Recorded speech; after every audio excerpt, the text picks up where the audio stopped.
All right, so I film these videos having not seen the segments, like I react to them in real time. So as you see my energy leading up to the Sean Strickland story in the actual video, I was unaware of how screwed Sean Strickland really is. So if I seem kind of like, yeah, we'll see what's going on with Strickland, I just want to give you fair warning on the front side. He's in a much worse position than I realized. And when we get to the Strickland story, you'll see exactly what I mean. All right, well, it's Tuesday, UFC 300s this weekend, and I leave for Vegas in a couple days. I am ecstatic. It's hard to contain my excitement. Every minute feels like an hour, but we are going to do this video right now because Sean Strickland turned down a fight with Paulo Costa, and we got to definitely talk about that because not only we got to talk about Sean Strickland turning on a fight, but we got to talk about where that sits him in the hierarchy of who's going to get a title shot, and that's been obviously a big conversation lately. I saw a really good video yesterday Troy Roberts did about like why the UFC is doing this to him. A really well-structured video that I wanted to commend him on. All things I've said, he just structured them very well, but I think this new piece of information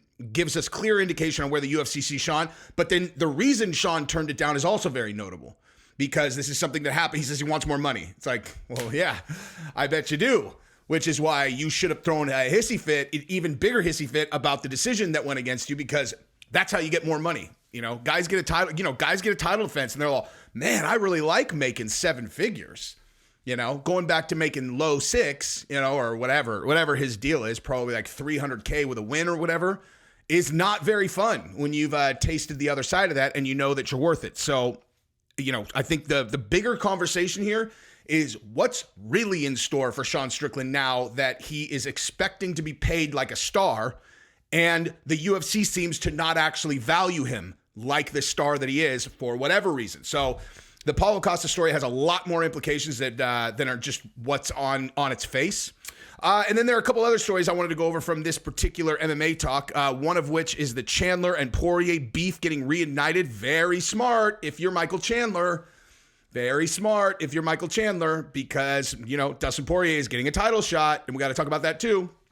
And then we're going to go through Conor McGregor's sparring footage that I watched yesterday, and he looked really good. And a couple actually do, not just that he looked good in the sparring footage, but the environment that he's doing it in is so awesome. I don't know if you guys noticed that or not, but like the environment that he's doing it is so smart. It honestly is a lesson that everyone can learn from, including me. Like I felt like, wow, this is genius. Yes, I got a new tattoo on my hand. That is definitely my logo on my hand, and it's brand new, so it looks like it's a different color, but that calms down. And quick story on that, actually let's just do this. Quick story on that is when I got my hand partially done, right? When I first got my hand partially done, I left this part of my hand and I was like, I will get the rest of my hand done the day that I know I am never going back to a corporate job. Right? I had all these ideas for what I was going to do with it. I was going to get something that represented like victory, like I won at life or whatever. But the shape of the space on my hand, literally this fit like a glove, like a puzzle piece. When we looked at it, I was like, oh, that's meant to be, dude. So there it is. That's my victory tattoo. Anyway, so we're going to get into it, and those are the stories that we're going to talk about. I love you guys. I haven't said it in a long time. The deal that I try to ask everybody to adhere to with my channel is if you're going to watch my content, please subscribe. That's like, I'm like, it's not a free channel to watch. It's just all it costs is just subscribe to the channel. We're going to handshake on it, like a gentleman's agreement. And, don't be one of those guys that takes the candy and doesn't leave the quarter for muscular dystrophy. Those are scumbags. So let's jump right into it. And we're going to start with the Poirier and Chandler, and then we're going to work up to the Sean Strickland. I want to thank the sponsor of this video, Yo Kratom. If you want to buy Kratom and you use it every day and you want to get a $60 kilogram, I know that is an unheard of price. Yo Kratom is your spot. They are incredibly reliable. It gets to you in 2 days, just like Amazon. $60 kilograms. They have all the strains. YoKratom.com. That's YoKratom.com. All right, let's do this thing. Michael Chandler and Dustin Poirier rekindle their beef in a social media spat. In a recent tweet, Chandler weighed in on Raquel Pennington and Kayla Harrison's recent back and forth by jabbing at Dustin Poirier. He wrote, "The old, I'd rather sell hot sauce vibe." Poirier fired back, writing, "Remember when I whipped your ass?" Chandler responded, "He just can't help himself. Calm down, champ. Life ain't that serious. Whip my ass you did not, and you know it. I got caught. It happens in this game. as you well know. You want to know what I like McGregor most about that? You want to know what I like most about that? Is that Chandler very easily could have referenced the Justin Gaethje head kick right there, right? Very easily.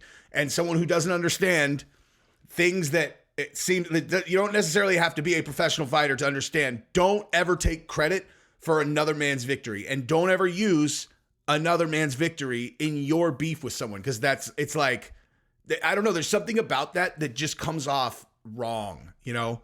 When Aldo did it about Nate Diaz beating Conor McGregor, you're all, oh, dude, like, that's no, you know? No. So I think Chandler handled that very, very well, and he definitely, for sure, was baiting Dustin Poirier in I'd rather be selling hot sauce. There's no way that that's an accident. And it's also very smart because Dustin Poirier, as we have discussed, is going to be fighting Islam Makhachev next. Now, one thing I want to talk about right there is this. So it's agreed upon that those two guys are going to fight, and the location and the UFC number have not been announced. They have to do that in New Orleans. They have to do that fight in New Orleans. You have to do that fight in New Orleans. Imagine if after Dustin Poirier's career, that fight happens in New Orleans and he wins. I mean, listen, dude, you couldn't keep me out of that stadium if they made tickets $3,000 for upper deck seats. That's not true. I wouldn't pay that. But you understand what I'm saying. Like, I'm going. And it's not just because we can drive to New Orleans from my house. Like, that fight, if you do not want to be in that stadium for that fight, then you have never been to a UFC and you do not understand what kind of environment you'll be walking into with Dustin Poirier coming, you know, for his first time fighting in Louisiana, and he's fighting for the world title given his career. Like, you should trust me. Do whatever you have to do to go to that fight if that does happen. All right, so now you have the Conor McGregor sparring footage, and I wanted to show some of this, and then we'll discuss it because I thought this was really impressive. And then also, like I said, the environment is really smart. Check this out. Footage. As he prepares for his UFC return, McGregor is looking crisp in newly released sparring footage. Check this out. Ooh.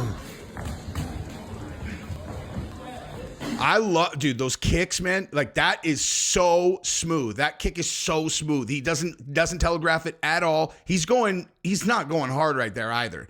You know what I mean? And that came fast, no telegraph. So what I was talking about, though, is the crowd, right? I'm actually going to mute this real quick so that I can talk over it. But, like, you see how he painted the UFC crowd on the walls so that when you're in there, it feels like he's fighting in front of a UFC crowd. That's so smart, dude. Because now when he's sparring, he's visualizing the environment. Because if you don't do that, since we're talking about Strickland, actually, as a perfect example, this obviously didn't go, this ended up going in Sean's way. But like I was saying, God, he looks good, dude. I mean, this is the correct way to fight him if you really want to, go at his weakness, lock him up. But like let me pause this really quick. I can't talk while watching it. So in the Strickland thing, when he came out for the Izzy fight, I've said this a bunch of times how impressive it is that he won, but when you look in his eyes on his way out to the octagon in the Izzy fight, he looked like a deer in headlights versus every other time I've ever seen him enter the octagon. Especially because he's been fighting in the apex so much. Like, he'd been fighting in small, not large crowd environments. And he's walking into this you can't even understand how deafening those places are during walkouts for a popular fighter or an unpopular fighter. Sean's very popular going out there. And it's just so different to fight in front of that many people. And so this is such a smart way to prepare yourself for that environment, is have it painted like that, because, it makes you feel like you're there. Conor's just, God, he's just he doesn't give anything away. He's so creative with how he strikes. And Chandler really is a perfectly picked fighter for him to fight. You know what I mean? It's like, because Chandler is going to let loose. Chandler's going to throw. Like, there are going to be chances for Conor to counter. There are going to be chances for Conor to do incredible things. There'll be a chance for him to get caught too. So it's going to be that fight is going to be out of this world. Speaking of fights I'm going to for sure, that one for 100% sure. I think Conor looks great. I think it's very exciting that he's coming back. And I really like that they're now like showing him training. This is actually happening. The UFC's on board. Everybody's announced it. Like, this is happening, dude. All right, so let's also super quick. I wanted to actually look at this because I saw this also. So Chill says Oliveira ducked Islam. So let me hear what he is saying right here, because I don't like. Okay, so Dustin Poirier is fighting Charles next. All right, but like, I'm sorry, Dustin Poirier is fighting Islam next. But Charles, I haven't heard what Chael said, so I want to hear what he said, because if he's saying like, oh, Dustin's getting the next fight, like Charles ducked him, it's like, well, Charles is booked. So let me just hear. This is Charles Oliveira ducking Islam Makhachev. Many expected Oliveira to be next in line, but with Islam Makhachev injured, the Bronx was booked in a title eliminator bout against Arman Tsarukyan, set for UFC 300. Speaking on the most recent episode of Good Guy, Bad Guy, Sonnen said that he's not only convinced that the fight won't happen, but he also believes Oliveira has no desire of even facing Makhachev. Really don't. And of everybody's side that I'm on here, I'm on Islam's, truly. I think that Islam, who has done everything that's ever been asked of him, that went into that fight with Volk and then went and did it again on 8 days' notice, when he only says, I would like some parity, that's it. I would just like to fight guys that I haven't fought before. I think that it matters. And hey, Dana White isn't going to have an easy job here. I mean, you want to talk about real honest? Oliveira has made it very clear he does not want to fight Islam. He made it clear before they fought in October, of which a paper cut scrapped that one. And Oliveira and his manager, all within the last 7 days, have both given separate interviews saying if they win the fight, they want Conor McGregor. If you're sitting around waiting for Conor McGregor, it means that you're unemployed. But if you go ask for Conor when somebody else is trying to give you a world title fight, we can't force you into something you don't want to do. And the reason I bring Dana into this, it's very hard prior to the contest for Dana to say this is my number one contenders fight. Not when half of the bracket says I'm not going to do it. Whoa, did he really do that? Did Charles really say that he wants Conor? I mean, I have no reason to think that that's not true. I just hadn't heard that. And if that's true, that is insane. That's totally crazy. What the hell is he talking about? Why on earth would he ask for that? You know you're not going to get that fight. What are you talking about? I mean, I understand wanting the money fight, but like, Conor's fighting Chandler. That is happening. So, I mean, unless he's saying, if I win this fight and Conor wins against Chandler, I want that fight. But like, you're not going to get paid like a defending champion anyway. You know, that's weird. I would actually really like to hear what his explanation of that is. Now, this is where I was going to get into the Sean Strickland thing. But there's a new story that just dropped that says there's a new story that just dropped that says Conor had issued an urgent statement. So we're going to move to that really quick, and then we're going to come back to the Sean Strickland thing. All right, let's check this out. See if this is a real story. I haven't watched it yet. In November. Conor McGregor emphasizes significance of learning MMA. Conor McGregor recently opened up about the importance of learning basic skills in martial arts for self-defense after coming across a video of a theft taking place on social media. The former two-division UFC champion hasn't shied away from sharing his opinions on a variety of topics, including his fighting career, politics, and most recently, martial arts training. A video surfaced on social media that showed a man attempting to mug another man in broad daylight while others were onlookers. It is truly important to learn the martial arts in some capacity. The ability to drill this thief's face down into that concrete platform and keep him there with absolute ease is right there. 3 to 6 months training alone will give you the ability to deal with a situation like this with ease and with comfort against the majority of scum like this. Join a martial arts gym today. Okay, so this title, issued an urgent statement. That's as the headline. And then and then the story is Conor McGregor says you should learn martial arts. I mean, Jesus, man. This is coming from somebody who fancies himself quite the, curiosity grabber for clicking on things. That is a stretch, man. Issued an urgent statement. Hey, guys, so you don't get mugged, learn martial arts. But to that end, he's 100% right. Absolutely 1,000% Conor is right. So that's something to keep in mind, but I am definitely not going to title this video that. All right, now let's do the Sean Strickland video, or Sean Strickland portion where he talks about turning down the Paulo Costa fight because, again, where Paulo Costa is, and them offering him that fight is very, very notable. But I want to hear what Sean says. I haven't watched this yet. Let's rock and roll. Sean Strickland reveals why he turned down the Paulo Costa fight. During an interview on The Coach and the Casual, Costa shared that while the UFC's initial plan was for him to face Jared Cannonier in June, they later proposed a fight against Sean Strickland for June 1st at UFC 302. However, Strickland declined the offer. Tell us about your next fight. What's your next fight? Yeah. This is a great stuff. UFC suggests fight Cannonier. Is a nice fight. I love the idea to fight Cannonier, and they should suggest that fight for June. But then 2 days ago, UFC come back and say, Paulo, you fight Strickland on June 4th.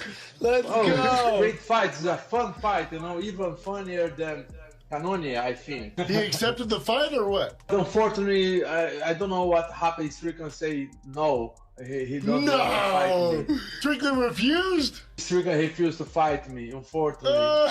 That's what the UFC told me, Sean then responded in the comments, writing, "I never say no, I say how much." Strickland provided some more information on Twitter, writing, "Out of curiosity, what do you guys think I was offered to fight Costa on 7 weeks notice? Base contract." A fan replied, "200K show, 200K win, 10K fight week incentive." Strickland wrote back, "Close, but less, LOL." Another fan wrote, "500K. Sean responded, "Way less, LOL." Laughing my ass off, "My man, it's cutthroat in here. 99% of UFC fighters will never see $1 million their entire career." Man, that's not good, dude. That is not good for Sean Strickland at all. So he's in a much worse position than I realized, and I'll tell you exactly what I mean here. So Strickland was offered, it looks like, he said less than 175, which, as we know, if we are at all tapped into UFC combat sports business, is ludicrous for Sean Strickland. Ludicrous as it relates to what his actual value is, okay? And I want to recapture all the factors going into this, because when I tell you he's screwed, I really mean it. And I mean, man, okay, so here's the deal, right? Sean Strickland is probably the biggest draw in the sport, certainly one of the biggest draws in the sport. Now, I know Chael Sonnen did a poll where 65% of people wanted to see Sean Strickland fight for the title next over multiple other people, including Izzy. So, I mean, you're almost like 2 out of 3 or even 3 out of 4 versus just Izzy want to see Strickland fight Dricus next, okay? The UFC thinks of Izzy as the cash cow of that division. Okay, well, clearly not, and that poll had something like 120,000 responders or whatever.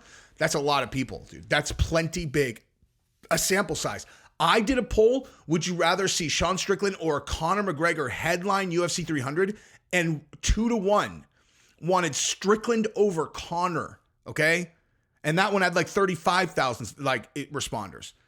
Those are like definitive polls, man. He is one of the biggest draws in the sport. 175 is ludicrous, right? Now, in most cases, when a guy blows up like Sean has, they are going to give him a new deal, right? He's going to go renegotiate his deal. And we're like, oh, we want you to fight Paulo Costa. They get a new deal. Here's the thing, dude. What we know now, that because they did the number 1 contender fight between Hamzat and Robert Whittaker, they are not trying to do Strickland in the next round of title shots. Now, that could be for one of 2 reasons. And I realize there is a counter narrative here where Sean is actually not necessarily as screwed as it seems. But just on its face, based on what everybody is taking for granted right now, when you have Izzy get the title shot first, and then now you have 2 other people fighting next, and they're going to get the next title shot, and Sean is not involved. You have 4 people involved in the title shots, and Sean's not even one of them. And you don't even know if he's the, next up in 5th place. Not good.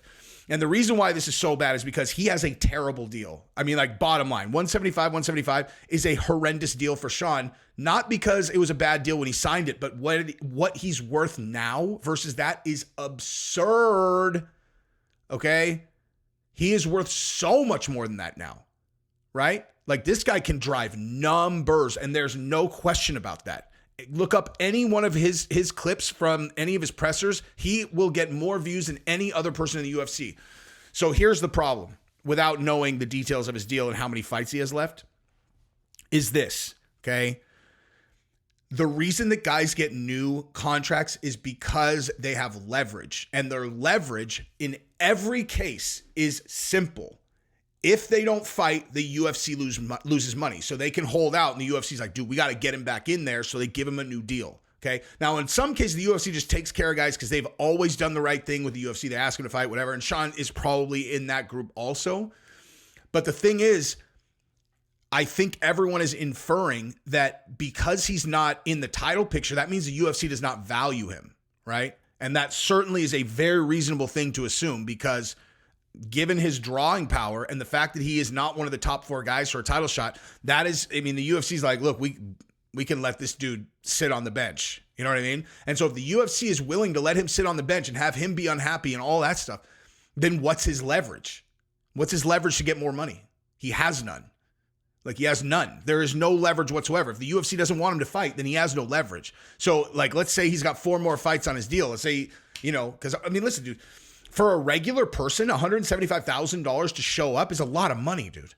You know what I mean? You fight 3 times in a year. I mean, it's not like super challenging math. You're doing over $500,000 a year. That's a lot of money. Have you ever made over $500,000 in a year? You do whatever you want, right? That's a lot of dough to just chill and do whatever you want. You don't have to worry about money at all. Okay. But that doesn't make any difference if he's worth 10 times that. You know what I mean? But again, so the leverage is not there for him to renegotiate his deal because they don't care. So that's a really serious problem there. So him turning down the Paulo Costa fight, I'm with that. I would have turned that down too if I was him, you know? But we know the UFC will play chicken with guys. And with Sean, they're just like, I don't care. We don't care if you don't fight. So he's in a really tough spot. Now, I did want to say this one. There is a counter narrative here that I wanted to throw out there as it relates to Sean's situation with the UFC. So again, you have Izzy and Dricus fighting, and I know that the UFC wanted to do that Izzy and Dricus fight. Izzy talked them into letting him do Sean because no one thought Sean had even a remote chance of winning that fight than he did. That's why Dana was so pissed. And so now they're trying to reset the board. Now we're doing Dricus versus Izzy for the, you know, the blood feud, you know, Africa on Africa fight thing, right? So they're trying to set things right. Sean is not getting one of the number 1 contender spots. So here's the only way you could look at it where this is actually not a bad thing for Sean is if they've decided, like they obviously want Khamzat in the mix for a title shot. If they've decided that they think Khamzat's going to whip Sean's ass, right? Like in their minds, they're like, let's let Robert Whittaker do the number 1 contender thing. And let's let him go beat Robert Whittaker. And then he can have the title shot against Izzy. And then Strickland, assuming that he just wins 1 fight, can go in and fight next. So it is possible. They're protecting Sean Strickland. I think unlikely, but it is possible. So I wanted to just throw that out there also. That's pretty much what I got for this video. Go ahead and subscribe to the channel if you haven't yet. I love you guys. Bye-bye.